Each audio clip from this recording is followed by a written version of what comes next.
Hello everyone, রাসের মেলা তো প্রায় সব জায়গায় শুরু হয়ে গেছে। আর আজকে তোমাদের সাথে শেয়ার করব সওরারহাটের রাসের মেলা। তো চলো। প্রথমে ঢুকেই তোমরা দেখতে পাবে 30 ফুট উচ্চতার একটা মনসা ঠাকুরের মূর্তি। মেলায় ঢোকার প্রথমেই আমরা চলে গিয়েছিলাম রাসের ঠাকুর দর্শনে। আর ছোট থেকে তো মেলায় ঢুকে খাওয়ার থেকে এইসব রাইডগুলো চড়াতে একটু বেশি ইন্টারেস্টিং লাগে। আর সেই অভ্যাসটা এখনো পাল্টায়নি, তাই চলে গেলাম আমরা টিকিট কেটে ব্রেক ডান্স চড়তে। আর যতবারই এগুলো চড়ি না কেন, প্রতিবারই একটা আলাদা এক্সাইটমেন্ট কাজ করতো। সবাই তো চড়ার জন্য একদম ফুল রেডি। যতই হোক 60 টাকা করে টিকিট কেটেছি, এনজয় তো করতেই হবে। A few moments later.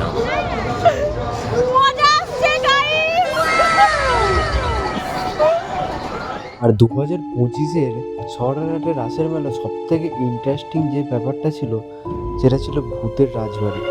মাত্র 10 টাকা করে টিকিট কেটে ভিতরে ঢুকেই তোমরা অরিজিনাল ভূত দেখতে পাবে।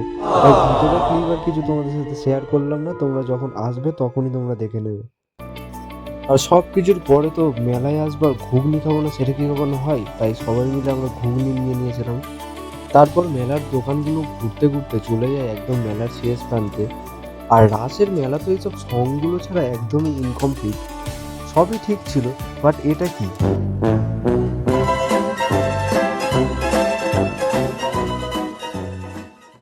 আর তারপরে তো এখান থেকে জিলিপি নিয়ে নেওয়া হয়েছিল, কারণ জিলিপি ছাড়া সত্যিই মেলা ঘোরাটা ইনকমপ্লিট থেকে যেত। আর যারা যারা এখনো পর্যন্ত সরাহাটের রাসের মেলা দেখতে আসোনি, তারা অবশ্যই চলে আসো। আবার দেখা হচ্ছে নতুন কোনো ভিডিওতে। টাটা।